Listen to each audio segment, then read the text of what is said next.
नमस्कार, मैं हूँ डॉक्टर रूपाली जैन और आयुर्वेद फॉर एवरीवन में आपका स्वागत है। आज के वीडियो का विषय है हर व्यक्ति को दिन भर में कितना पानी पीना चाहिए, कितने लीटर पानी पीना चाहिए।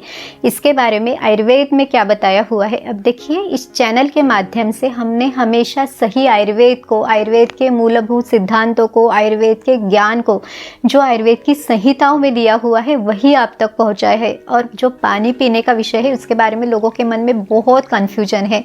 हमें इसको लेके बहुत सारी कमेंट्स मिली है, तो आज भी एक ऐसे ही कमेंट को हम पढ़ेंगे। ये कमेंट हमें मराठी में मिली है, इसे हिंदी में ट्रांसलेट करके हम आपको बता रहे हैं। अनिल जी ने लिखा है, मैडम मुझे अग्निमांद्य की तकलीफ है। मैंने होम्योपैथी उपचार शुरू किए हैं। डॉक्टर ने मुझे सुबह 2 ग्लास पानी पीने के लिए बताया है। सुबह के नाश्ते के पहले 1 लीटर पानी, लंच के पहले 1 लीटर और डिनर के पहले 1 लीटर पानी पीने के लिए बताया है। दिन भर में 5 लीटर पानी पीने के लिए बताया है। इससे मुझे जो थोड़ी बहुत भूख लगती थी वह भी बंद हो गई है। अल्ट्रासाउंड, लीवर, किडनी सब रिपोर्ट्स नॉर्मल है। 4 बार रिपोर्ट्स नॉर्मल आए हैं। सुबह जब मैं योगासन करता हूँ तब लगता है जैसे अंदर पानी की आवाज़ आ रही है और अभी पानी पिया है ऐसे लगता है। आयुर्वेदिक डॉक्टर को दिखाया था, उनका कहना था कि पानी पच नहीं रहा, पाचन क्षमता कम हो गई है। उन्होंने मुझे चित्रकादि वटी, अग्नितुंडी वटी दी थी लेकिन फर्क नहीं हुआ। मैं बहुत परेशान हूँ, कृपया उपाय सुझाएं।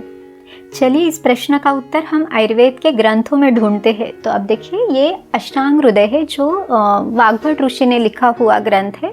तो अष्टांग हृदय के सूत्र स्थान का जो 5वां अध्याय है वो है द्रव द्रव्य विज्ञानी अध्याय। और इसमें वाग्भट ऋषि हमें बताते हैं, नाम्बु पेयम शक्त्यावा स्वल्पम अल्पग्नि गुल्मे भी पांडु उदर अतिसार अर्शो ग्रहणी शोष शोथी भी। अब इसका अर्थ देखते हैं। तो वो कहते हैं कि शक्ति से अधिक जल किसी को नहीं पीना चाहिए। मंदाग्नि यानी अगर आपका पचाने वाला अग्नि कम है, आपको भूख कम लगती है तो उसे कहा जाता है मंदाग्नि।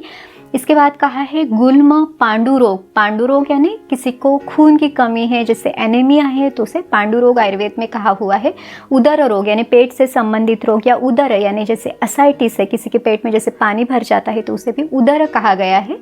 अतिसार यानी किसी को पतले दस्त हो रहे हैं, जुलाब हो रहे हैं, या फिर अर्श यानी पाइल्स की तकलीफ अगर किसी को है, या ग्रहणी रोग, ग्रहणी यानी IBS या संग्रहणी भी इसे कहा जाता है, या शोष तथा शोथ रोग। शोथ यानी अगर किसी के शरीर में सूजन है तो इससे युक्त पुरुषों को थोड़ा जल पीना चाहिए।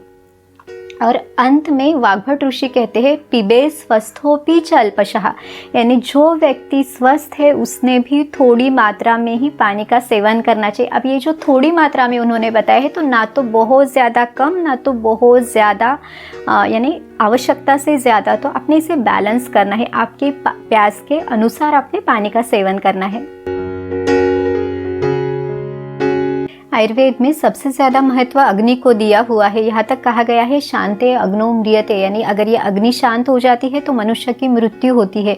आयुर्वेद में अग्नि के 13 प्रकार बताए हैं और उसमें सबसे ज़्यादा महत्वपूर्ण है वो है जठराग्नि। तो जिनका ऑलरेडी ये अग्नि मंद है, जिनको अग्निमांद्य है, जिनकी भूख कम है, वो अगर उस अवस्था में बहुत ज़्यादा पानी पीते हैं, जिसे आयुर्वेद में अत्यंबुपान यानी अति अम्बुपान, बहुत ज़्यादा मात्रा में आप अगर पानी पीते हैं तो ये अग्नि और ज़्यादा मंद होगा। अब देखिए, ये अग्नि तत्व है और ये जल है, तो जल हमेशा अग्नि को कम करेगा। आपके घर के चूल्हे पे अगर आप पानी डालते हो, फिर चाहे वो गर्म पानी हो या ठंडा पानी हो या फिर जूस हो या सूप हो, कोई भी ऐसी चीज़ जिसमें जल तत्व है वो अगर बहुत ज़्यादा मात्रा में है तो उस अग्नि को वो कम करेगा। और ऑलरेडी जिनको अग्निमांद्य है तो उनकी भूख तो उसके बाद और ज़्यादा कम होगी। तो इसके बारे में भी ज़रूर सोचिए। सुबह जब हम उठते हैं तो हमें उठते बराबर भूख नहीं लगती। अब देखिए, हमें जनरली 1 प्रहर के बाद यानी लगभग 3 घंटे के बाद भूख लगती है। जैसे अगर कोई 6 बजे उठता है तो उनको 8:30-9 बजे तक भूख लगती है। ये अग्नि जो है वो धीरे धीरे खुलता है, धीरे धीरे ये भूख लगती है। लेकिन अगर हम सुबह उठते बराबर इसके ऊपर पानी डालेंगे तो ये अग्नि और कम हो जाएगा, तो फिर ये भूख खुलेगी ही नहीं। तो इस तरह से इस अग्नि को बढ़ने के लिए समय देना है। और वाग्भट ऋषि ने भी आयुर्वेद में दिनचर्या अध्याय में सुबह का पानी जो बिना प्यास का ये पानी है, ये पीने के लिए नहीं बताया है। हमने इसके पहले उषापान का वीडियो बनाया है, उसमें ये सब चीज़ें डिटेल में बताई हुई है। लेकिन अगर कोई व्यक्ति सुबह उठ के व्यायाम करता है, उनको बहुत ज़्यादा पसीना आता है, उनको बहुत प्यास लगती है, तो वो उनके प्यास के अनुसार पानी ले सकते हैं। लेकिन सिर्फ आदत है पानी पीना है, इतना लीटर या इतने ग्लास पानी हमने पीना है, तो ये समझ के पानी नहीं पीना है। जिस तरह अनिल जी ने इस कमेंट में लिखा था कि वो खाना खाने के पहले बहुत सारा पानी पी रहे, अगर ऐसे कोई करता है या फिर खाना खाने के तुरंत बाद भी बहुत ज़्यादा पानी पीता है, तो इससे क्या होगा, ये अग्नि मंद रहेगी और जो आपने खाया है उसका पचन ठीक से नहीं होगा। और इस पर आयुर्वेद कहता है कि ये जो अपक्व आहार रस है, जिसे आयुर्वेद में आमदोष कहा गया है, ये बहुत सारी बीमारियों का कारण है। एक तरह से इसे गर्विश के समान कहा गया है। अब देखिए, ये जो अपक्व आहार रस यानी अनडाइजेस्टेड फूड शरीर में जमा होता है, जिसे आमदोष कहा है, तो इसके कारण बाद में जाके ग्रहणी है, जिसे IBS कहा जाता है, या फिर पाइल्स की तकलीफ है, या किसी में ऑटो इम्यून डिसऑर्डर्स है, या फिर अजीर्ण है, अपच है, इस तरह की बहुत सारी बीमारियां देखी जा सकती है। यानी आज तो सिर्फ ये अग्निमांद्य है, यानी सिर्फ भूख कम है, लेकिन अगर आप इसी तरह से वो पानी पीते रहेंगे तो ये भविष्य में बहुत सारी बीमारियों को भी बुला सकता है।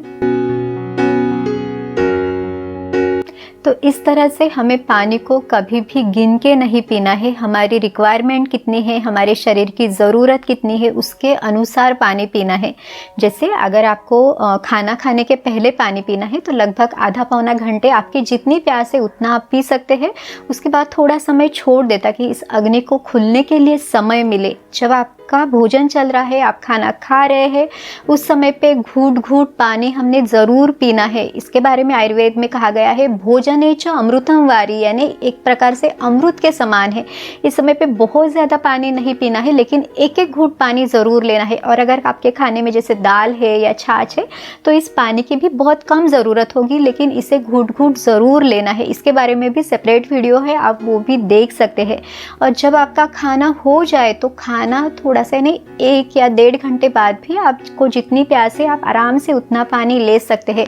इसके बारे में भी आयुर्वेद में कहा गया है कि जैसे हमने देखा भोजन च अमृतम वारी, और उसके बाद कहा गया है जीर्णे वारी बलप्रदम, यानी भोजन जैसे पचने लगे उसके बाद आप जो पानी पीते हैं वो भी शरीर को बल देने वाला है।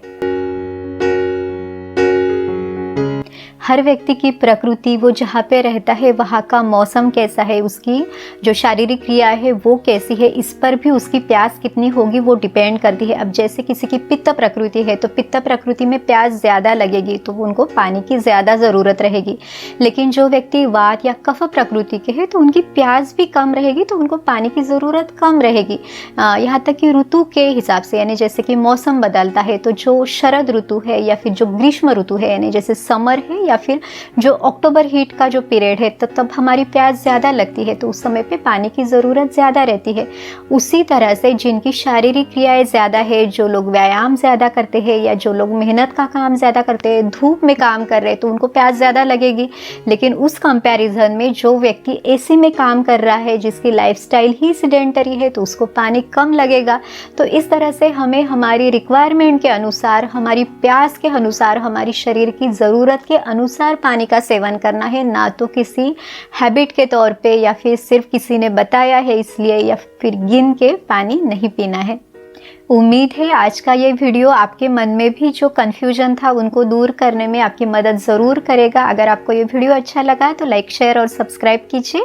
फिर मिलेंगे अगले वीडियो में। आयुर्वेद को अपनाइए, स्वस्थ रहिए। नमस्कार।